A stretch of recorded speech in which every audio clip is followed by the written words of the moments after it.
Hello friends, आप सभी लोगों का बहुत बहुत स्वागत है मेरे इस YouTube चैनल पर जिसका नाम है जॉइन अस।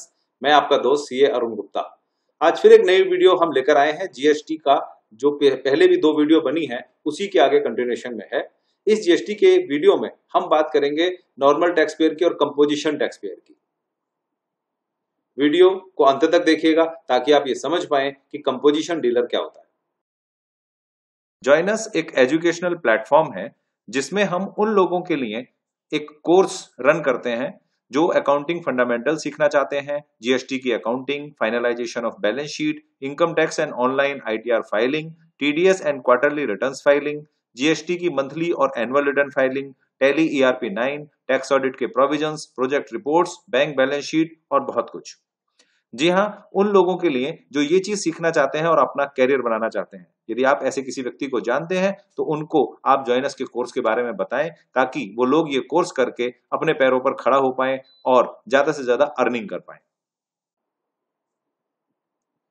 यदि जीएसटी रजिस्ट्रेशन की बात करें तो जीएसटी रजिस्ट्रेशन अलग अलग तरीकों से लिया जाता है, जिसमें हम पहले बात करें तो एक रेगुलर व्यापारी, जो एक नॉर्मल व्यापारी है, वो नॉर्मल रजिस्ट्रेशन लेता है।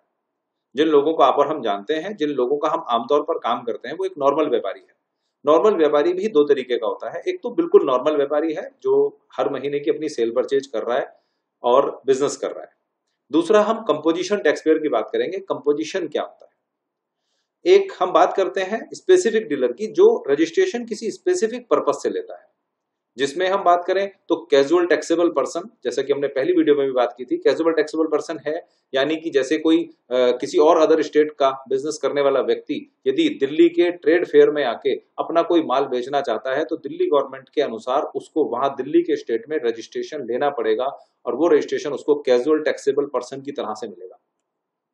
इनपुट सर्विस डिस्ट्रीब्यूटर क्या है? आप एज ए लेमैन इस वीडियो को देख रहे हैं तो अभी मैं इसकी डिटेल में नहीं जाऊंगा। इनपुट सर्विस डिस्ट्रीब्यूटर की तरह से यदि आपको रजिस्ट्रेशन लेना होता है या नॉन रेजिडेंट टैक्सेबल पर्सन की तरह से, यानी कि इंडिया के बाहर का कोई व्यक्ति है, यदि इंडिया में आकर किसी चीज को भी सेल करता है तो उसको यहाँ पर एक नॉन रेजिडेंट टैक्सेबल पर्सन की तरह से रजिस्ट्रेशन लेना पड़ेगा। Non resident online service provider या UN body, embassy, other notified persons, SEZ developers या SEZ unit, special economic zone के जो डेवलपर्स होते हैं, या टैक्स डिडक्टर और टैक्स कलेक्टर की तरह से जो भी जीएसटी का रजिस्ट्रेशन लेते हैं, उसको मैंने स्पेसिफिक डीलर की डेफिनेशन में डाला है। अब हम बात करते हैं नॉर्मल टैक्स पेयर, यानी कि जो हमें आज की डेट में जिन लोगों के संग हम काम कर रहे हैं वो नॉर्मल टैक्स पेयर है। वो नॉर्मल टैक्स पेयर या तो नॉर्मल रेगुलर में कवर है या कंपोजिशन डीलर में कवर है। कंपोजिशन टैक्स पेयर कौन होता है? कंपोजिशन टैक्स पेयर का मतलब होता है यदि कोई मैन्युफैक्चरर या ट्रेडर, ध्यान से सुनिएगा, यदि कोई मैन्युफैक्चरर या ट्रेडर जिसकी टर्नओवर पिछले साल में यानी कि लास्ट ईयर में 1 अप्रैल 20 से 31 मार्च 21 की यदि हम बात करें तो पिछले साल में जिसकी टर्नओवर 1.5 करोड़ से कम रही है, वो व्यक्ति 1 अप्रैल 21 से जो साल शुरू हो रहा है उसमें वो चाहे तो कंपोजिशन स्कीम ले सकता है। यदि सर्विस प्रोवाइडर की बात करें तो पिछले साल में उसकी टोटल सर्विसेज 50 लाख रुपए से कम रही हो, यानी मैन्युफैक्चरर, ट्रेडर और सर्विस प्रोवाइडर तीनों को ही ये स्कीम अवेलेबल है। इस स्कीम का फायदा क्या होगा वो हम आगे देखते हैं। सबसे पहली चीज, ये स्कीम ले कौन सकता है? जिसकी टर्नओवर 1.5 करोड़ से कम हो या जिसकी सर्विसेज 50 लाख से कम हो पिछले साल में। आगे चलते हैं। यदि मैन्युफैक्चरर या ट्रेडर इस स्कीम को लेते हैं और वो अपना रजिस्ट्रेशन रेगुलर की बजाय कंपोजिशन में कराते हैं तो उनको अपने टर्नओवर का 1% टैक्स देना है। सीजीएसटी 0.5% और एसजीएसटी 0.5%। क्योंकि इस व्यापारी के ऊपर ये कंडीशन लगी हुई है कि ये इंटर स्टेट सेल नहीं कर सकता, इसका मतलब है ये कभी आईजीएसटी चार्ज नहीं करेगा।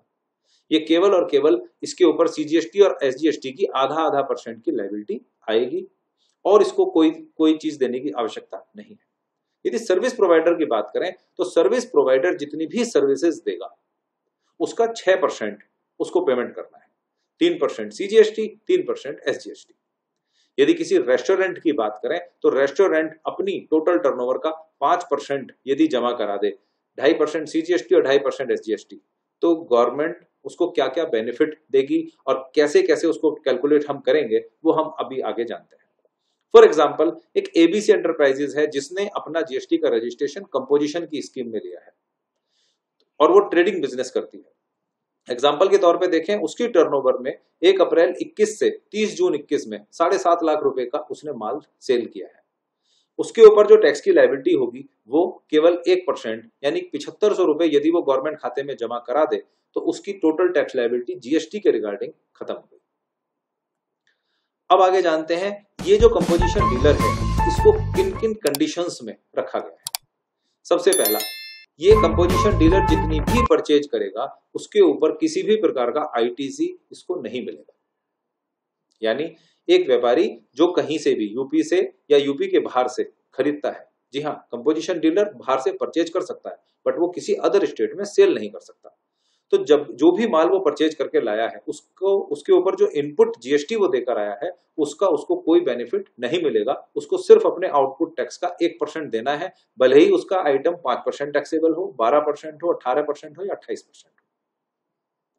सेकेंड, वो अपनी सेल या सर्विस पर किसी भी प्रकार का कोई टैक्स चार्ज नहीं कर सकता। जब उसे टैक्स लेना ही नहीं है तो वो टैक्स चार्ज कर भी नहीं सकता। तीसरा, वो कोई भी सेल और सर्विस अदर स्टेट में नहीं कर सकता। यानी वो केवल और केवल अपने स्टेट में ही सेल और सर्विसेज दे पाएगा। इंटर स्टेट सेल वो नहीं कर सकता, हालांकि वो परचेज कर सकता है इंटर स्टेट से।